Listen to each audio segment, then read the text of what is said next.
Hello everyone, this is Prashant from academics for CSE. Friends, आज के इस video में मैं आप लोगों के साथ बीपीएससी की आगामी मुख्य परीक्षा के लिए मेंस से संबंधित एक मॉडल आंसर को डिस्कस करूंगा। देखिए, ये जो मॉडल आंसर डिस्कशन का जो प्रश्न है वह हमारे द्वारा 69वीं बीपीएससी मुख्य परीक्षा के लिए चलाए जा रहे पेड बैच का एक हिस्सा है। यह प्रश्न हमने 69वीं बीपीएससी मेंस का जो पेड बैच है उसमें हमने कराया है। यह इम्पॉर्टेंट प्रश्न है, इसीलिए इस प्रश्न को मैं यूट्यूब पर डिस्कस कर रहा हूं। और कुछ स्टूडेंट को इस प्रश्न को समझने में दिक्कतें हो रही थी, इसीलिए इस प्रश्न को मैं यहाँ पर डिस्कस कर रहा हूँ। आइए हम लोग प्रश्न को देखते हैं। सबसे पहले मैं बता दूं कि यह जो टॉपिक है वह आपको बीपीएससी मुख्य परीक्षा के अंतर्गत जीएस पेपर 2 सेक्शन 1 यानी कि इंडियन पॉलिटी का जो सेक्शन है उसके अंतर्गत यह टॉपिक आएगा, यह प्रश्न आएगा। आइए इसका मॉडल आंसर पहले प्रश्न को देखते हैं। सहकारी संघवाद भारत जैसे विकासशील देशों के आर्थिक व राजनीतिक सशक्तिकरण का एक सशक्त माध्यम है। हाल के दिनों में विभिन्न विषयों पर केंद्र और राज्यों के मध्य उत्पन्न विवाद की स्थिति ने सहकारी संघवाद की अवधारणा को खंडित किया है। आप इन विवादों को किस रूप में देखते हैं तथा समय समय पर विभिन्न सरकारों द्वारा इस संदर्भ में उठाए गए कदमों की चर्चा करें। आप प्रश्न देखकर इस बात का अंदाजा लगा चुके होंगे कि इसी टाइप का मल्टी डायमेंशनल प्रश्न आपको बीपीएससी मुख्य परीक्षा में पूछे जाते हैं। स्पेशली जब आप 68वीं बीपीएससी मुख्य परीक्षा का प्रश्न पत्र देखेंगे तो इस बात का आपने अवलोकन किया होगा कि इसी तरीके के बहुप्रेक्षीय प्रश्न अनेकों संदर्भ में बीपीएससी मुख्य परीक्षा के अंतर्गत पूछे जाते हैं। यह जो प्रश्न है वह सहकारी संघवाद कोऑपरेटिव फेडरलिज्म से संबंधित यह प्रश्न है। और प्रश्न में कहा गया है कि सहकारी संघवाद जो है वह किस प्रकार से भारत जैसे विकासशील देशों के लिए आर्थिक व राजनीतिक सशक्तिकरण का माध्यम है, पहला सेक्शन। दूसरा सेक्शन है कि किस प्रकार से हालिया कुछ दिनों के अंतर्गत केंद्र और राज्य के मध्य उत्पन्न विवाद की स्थिति ने सहकारी संघवाद की अवधारणा को खंडित किया है, यानी कि केंद्र राज्य विवाद ने किस प्रकार संघवाद की अवधारणा को धूमिल किया है। तीसरा पॉइंट, आप इन विवादों को किस रूप में देखते हैं तथा समय समय पर विभिन्न सरकारों द्वारा इस संदर्भ में उठाए गए कदमों की चर्चा करें। प्रश्न का उत्तर आपको 3 संदर्भ में लिखना है। इस 3 संदर्भ के अलावा आपको भूमिका से प्रश्न को लिखना प्रारंभ करना है और तीसरा संदर्भ लिखने के बाद अंत में आपको निष्कर्ष लिखते हुए उत्तर पर विराम देना है। आइए इंट्रोडक्शन को हम लोग देखते हैं। चूंकि प्रश्न सहकारी संघवाद से है तो इंट्रोडक्शन की जो होना चाहिए उसमें आप सहकारी संघवाद को आप डिफाइन कर सकते हैं, जैसा कि हमने यहाँ पहले लाइन में किया है। सहकारी संघवाद के अंतर्गत एक ऐसी अवधारणा है जिसके अंतर्गत केंद्र एवं राज्य एक दूसरे के साथ क्षैतिज संबंध स्थापित करते हुए सहयोग के माध्यम से विभिन्न समस्याओं को हल करने का प्रयास करते हैं। यानी कि सहकारी संघवाद एक ऐसी संघवाद की एक ऐसी अवधारणा है जिसके अंतर्गत केंद्र और राज्य दोनों एक दूसरे के साथ मिलकर कार्य को संपन्न करते हैं। केंद्र की योजनाएं राज्य में आराम से व्यवस्थित रूप से क्रियान्वित होती है, वहीं केंद्र सरकार राज्यों की विकास में भी सहयोग करती है। यही हमारा सहकारी संघवाद की अवधारणा हुआ, जहां केंद्र और राज्य मिलकर एक टीम इंडिया के रूप में कार्य करेंगे और देश के आर्थिक विकास में महत्वपूर्ण योगदान देंगे। भारत में अंतर्राज्यीय परिषद, क्षेत्रीय परिषद, नीति आयोग, वस्तु एवं सेवा कर परिषद आदि सहकारी संघवाद के विशिष्ट उदाहरण हैं। यानी कि हमने यहाँ पर इंट्रोडक्शन में सहकारी संघवाद को डिफाइन किया, जो कि प्रश्न की इनिशियल जो पहला शब्द था सहकारी संघवाद उसे हमने यहाँ पर डिफाइन किया। प्रश्न का दूसरा सेक्शन जो है अब वहाँ पर आते हैं। सहकारी संघवाद के अंतर्गत केंद्र एवं राज्य एक दूसरे के पूरक के रूप में कार्य करते हैं। किसी भी विकासशील देश के लिए सहकारी संघवाद का होना आवश्यक है। क्यों? क्योंकि सहकारी संघवाद में केंद्र और राज्य एक दूसरे के पूरक के रूप में कार्य करेंगे और जब तक एक दूसरे के पूरक के रूप में कार्य नहीं करेंगे तब तक नीतिगत निर्णय लेने में समस्या आएगी और विकास प्रक्रिया में बाधा उत्पन्न होगी। इसीलिए विकासशील देशों के लिए सहकारी संघवाद का होना आवश्यक है, ताकि विकास प्रक्रिया अवरुद्ध न हो, विकास प्रक्रिया बाधित न हो। भारत में कोविड-19 के दौरान केंद्र एवं राज्यों ने आपसी तालमेल के माध्यम से ही अंकुश पाया गया था। भारत में समय समय पर होने वाले नीति आयोग, अंतर्राज्यीय परिषद, जीएसटी परिषद आदि की बैठक में विभिन्न राज्यों की सहमति से देश की आर्थिक व विविध क्षेत्रों में विकास हेतु निर्णय लिए जाते हैं। देखिए, दूसरा सेक्शन, प्रश्न का पहला सेक्शन क्या कह रहा है कि किस प्रकार से सहकारी संघवाद जो है वह देश के आर्थिक व सामाजिक सशक्तिकरण का महत्वपूर्ण साधन है। तो इसका हमने पहला एग्जाम्पल दिया भारत में कोविड-19। अगर कोविड-19 के दौरान केंद्र और विभिन्न राज्य आपस में मिलकर कार्य नहीं कर पाते, चाहे वह वैक्सीनेशन को लेकर हो, ऑक्सीजन सिलेंडर के आवंटन को लेकर हो, लॉकडाउन की इम्प्लीमेंटेशन का हो, या फिर केंद्रीय गृह मंत्रालय द्वारा जो निर्णय लिए जा रहे हों उसके क्रियान्वयन को लेकर मामला हो, अगर केंद्र और राज्य दोनों मिलकर आपस में कार्य नहीं कर पाते तो शायद भारत में कोविड-19 इतनी जल्दी कोविड-19 पर कंट्रोल नहीं किया जा सकता था। यह एक सहकारी संघवाद का ही उदाहरण है, जब केंद्र और राज्य दोनों मिलकर देश के विकास के लिए कार्य करेंगे। इससे देश के आर्थिक विकास को भी गति मिल रही है। 14वें वित्त आयोग के अनुसार 42% राज्यों की हिस्सेदारी जीएसटी परिषद में 2/3 मत राज्यों के पास होने आदि से राज्यों के मत केंद्र के सम्मुख प्रकट हो रहे हैं। अतः स्पष्ट है कि भारत जैसे विभिन्न धर्म, भाषा, जाति, संस्कृति आदि से भरा विविधता वाले देश में सहकारी संघवाद के बिना विकास हासिल करना संभव नहीं है। हमने एग्जाम्पल के जरिए भी इसे देखा है। यद्यपि भारत में एक तरफ केंद्र सरकार के द्वारा विभिन्न कदमों के माध्यम से सहकारी संघवाद को बढ़ावा दिया जा रहा है, तथापि दूसरी तरफ केंद्र राज्य विवाद ने इस अवधारणा को खंडित किया है। प्रश्न के दूसरे सेक्शन की ओर हम लोग बढ़ रहे हैं कि किस प्रकार से हाल के दिनों में केंद्र और राज्य के मध्य उत्पन्न विवाद ने सहकारी संघवाद की अवधारणा को धूमिल किया है। आइए, कौन कौन से ऐसे कारण हैं केंद्र और राज्य के मध्य जिसके कारण सहकारी संघवाद की अवधारणा धूमिल हो रही है, उसे हम लोग क्रमवार रूप से देखते हैं और कुछ महत्वपूर्ण पॉइंट का हम लोग एक्सप्लेनेशन भी देखेंगे।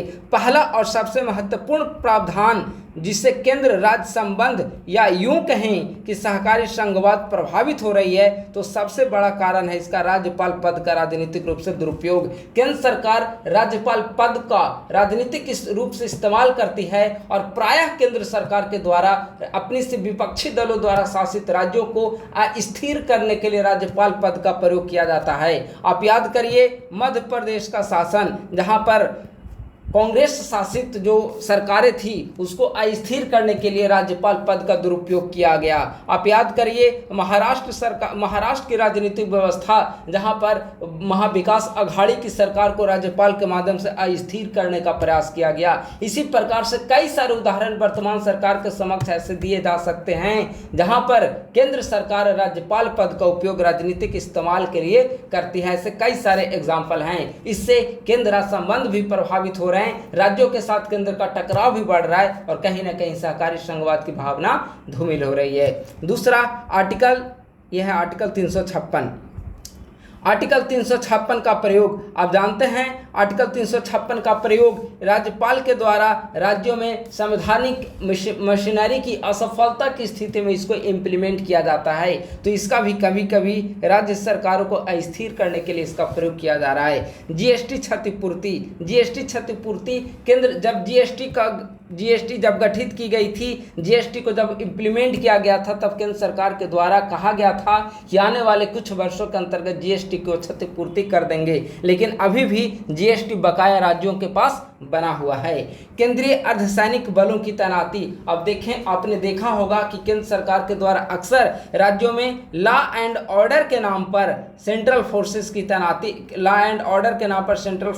तैनाती की जाती है। इससे कहीं ना कहीं चूंकि लॉ एंड ऑर्डर जो है वह स्टेट लिस्ट का विषय है, राज्य सूची के अंतर्गत आता है, और लॉ एंड ऑर्डर के नाम पर अगर केंद्र सरकार जो है वह राज्यों में सेंट्रल फोर्सेस की तैनाती करेगी तो कहीं ना कहीं इससे राज्य की जो अधिकार क्षेत्र है लॉ एंड ऑर्डर मेंटेन करना वह प्रभावित होगा। राज्य की सत्ता पर नियंत्रण की कोशिश केंद्रीय एजेंसियों के दुरुपयोग के माध्यम से। कैसे? वर्तमान समय में आपने देखा होगा कि केंद्र सरकार के द्वारा अक्सर उन राज्यों में ईडी, सीबीआई, इनकम टैक्स आदि की रेड कराई जा रही है जहां पर विपक्षी दलों की सरकारें हैं। चाहे आप इसका उदाहरण के रूप में आप अभी हालिया 2-3 दिन पहले का आपने समाचार पढ़ा होगा, बिहार में ईडी की रेड पड़ी। बिहार में अक्सर ईडी की रेड पड़ती रहती है।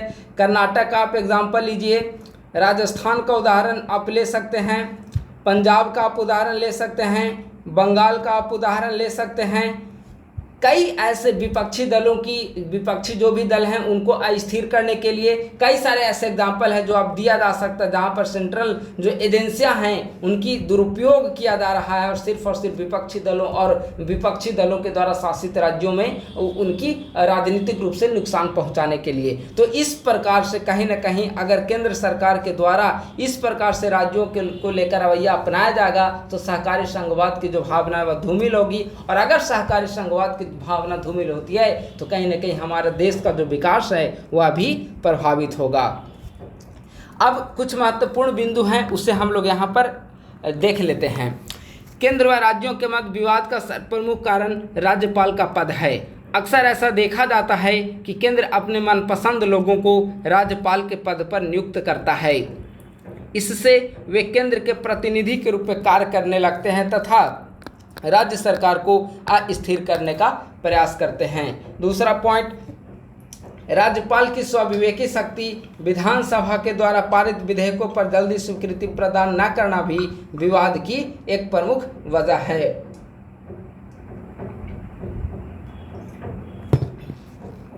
तीसरा पॉइंट है, विगत कुछ वर्षों से केंद्र सरकार के द्वारा राज्य सरकारों को अस्थिर करने के लिए केंद्रीय एजेंसियों का दुरुपयोग किया जा रहा है।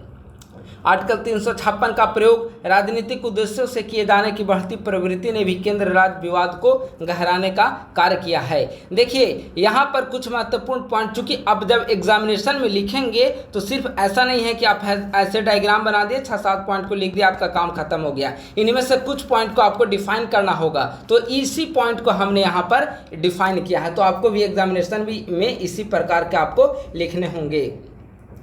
इसके अलावा भी कई ऐसे कारक हैं जो केंद्र राज्य विवाद को गहरा कर रहे हैं। इससे सहकारी संघवाद की जो भावना है वह प्रभावित हो रही है। इन विवादों को दूर करने के लिए समय समय पर अनेक समितियां गठित की गई हैं। सरकारी आयोग, पुंछी आयोग, राजमन्नार समिति आदि इनमें प्रमुख है। इस संदर्भ में विभिन्न सरकारों के द्वारा निम्नलिखित कदम उठाए गए हैं। प्रश्न का जो अंतिम सेक्शन है, प्रश्न का लास्ट सेक्शन क्या कह रहा है कि इस दिशा में विभिन्न सरकारों के द्वारा कौन कौन से कदम उठाए गए हैं उसका वर्णन करें। तो अब हम लोग उसी के तरफ बढ़ रहे हैं कि विभिन्न सरकारों के द्वारा सहकारी संघवाद की दिशा में कौन कौन से कदम उठाए गए हैं, जिनमें पहला है 1956 में क्षेत्रीय परिषद का गठन। 1956 ईस्वी में रीजनल काउंसिल का गठन किया गया, जिसमें विभिन्न राज्य जो हैं अपने आपसी जो मुद्दे हैं उस पर विचार विमर्श करके समाधान करने की कोशिश करते हैं, और अगर विभिन्न राज्य एक प्लेटफॉर्म पर मिलकर समस्याओं का समाधान करने की कोशिश करते हैं तो यह कहीं ना कहीं सहकारी संघवाद की दिशा में एक महत्वपूर्ण कदम माना जाएगा। 1990 में अंतर्राज्यीय परिषद का गठन, इसका जो गठन किया गया था वह 1989 ईस्वी में गठित RS सरकारिया की अध्यक्षता में सरकारी आयोग के द्वारा जो सिफारिश की गई थी उसके आधार पर 1990 ईस्वी में अंतर्राज्यीय परिषद का गठन किया गया। 2016 ईस्वी में जीएसटी परिषद का गठन। जीएसटी काउंसिल में आपने देखा होगा कि जीएसटी काउंसिल में जो मत हिस्सेदारी वह 2/3 हिस्सा जो है वह राज्यों के पास है, सिर्फ 1/3 हिस्सा जो है वह केंद्र के पास है। यानी कि यहाँ भी कहीं ना कहीं केंद्र की तुलना में विभिन्न राज्यों को ज़्यादा अधिकार दिए गए हैं, यानी कि यह भी कोऑपरेटिव फेडरलिज्म का एक बेहतर एग्जाम्पल है। इसके अलावा 14वें वित्त आयोग के द्वारा करों में राज्यों की हिस्सेदारी 32% से बढ़ाकर 42% तक कर दिया गया। इतना ही नहीं, प्रतिवर्ष आयोजित होने वाले नीति आयोग की गवर्निंग काउंसिल की बैठक, प्रतिवर्ष नीति आयोग की जो गवर्निंग काउंसिल की बैठक आयोजित की जाती है, जिसमें विभिन्न राज्यों के मुख्यमंत्री या फिर जहाँ केंद्र शासित प्रदेश हों और वहाँ विधानसभा हो, वहाँ के भी चीफ मिनिस्टर, जो केंद्र शासित प्रदेश और वहाँ विधानसभा ना हो वहाँ के गवर्नर, उपराज्यपाल, प्रशासक जो कुछ भी कहें, जहाँ पर आर्टिकल 356 या फिर बिहार विधानसभा जहाँ पर राज्यपाल का शासन हो, वहाँ के राज्यपाल, ये सब मिलकर इसमें नीति आयोग में हिस्सेदारी लेते हैं। तो यह भी इसका बेहतर एग्जाम्पल है। अतः स्पष्ट है, निष्कर्ष की ओर अब हम लोग चल रहे हैं। अतः स्पष्ट है कि सरकार के द्वारा विभिन्न समयांतरालों पर केंद्र राज्य संबंधों को सुदृढ़ करने की दिशा में अनेक कदम उठाए गए हैं। संबंधों को और अधिक प्रभावी बनाने हेतु विभिन्न समितियां जैसे सरकारिया आयोग, मदन मोहन पुंछी आयोग इत्यादि की सिफारिशों को लागू किया जाना चाहिए ताकि सहकारी संघवाद की अवधारणा को मजबूत कर सकें। इस प्रकार से आज का जो हमारा प्रश्न था सहकारी संघवाद का, उसका मॉडल आंसर समाप्त हुआ। इस प्रश्न में हमने संघवाद के कई डायमेंशन को देखा। पहला हमने सहकारी संघवाद को डिफाइन किया कि आखिर सहकारी संघवाद होता क्या है और भारत में इसका क्या उदाहरण है। भारत में हमने इसके एग्जाम्पल को देखा, नीति आयोग, क्षेत्रीय परिषद, अंतर्राज्यीय परिषद, जीएसटी परिषद, ये सब भारत में सहकारी संघवाद का बेहतर उदाहरण है। इसके बाद हमने देखा कि भारत जैसे विकासशील देशों में सहकारी संघवाद जो है वह क्यों आवश्यक है, यह विकास के लिए क्यों आवश्यक है। इसके बाद हमने देखा कि हालिया समय में केंद्र और राज्य के बीच जो विवाद हो रहे हैं उसके कारण किस प्रकार से सहकारी संघवाद की भावना प्रभावित हो रही है और विभिन्न सरकारों के द्वारा कौन कौन से कदम उठाए गए हैं सहकारी संघवाद के क्रियान्वयन हेतु। इन 5 सेक्शन के बाद हमने यहाँ पर निष्कर्ष को डिस्कस करते हुए इस प्रश्न का आंसर हमने यहाँ पर फिनिश किया। यह बहुत महत्वपूर्ण प्रश्न है। आपने देखा होगा कि 68वें बीपीएससी में जिस प्रकार से मल्टी डायमेंशनल प्रश्न पूछा गया उसी तरीके से हम लोग प्रश्न जो है वो आंसर राइटिंग ग्रुप में हम लोग निरंतर प्रैक्टिस करवा रहे हैं। उनमें से जो महत्वपूर्ण प्रश्न होंगे वो मैं अपने YouTube चैनल पर भी डालने की कोशिश करूंगा। धन्यवाद, थैंक यू सो मच।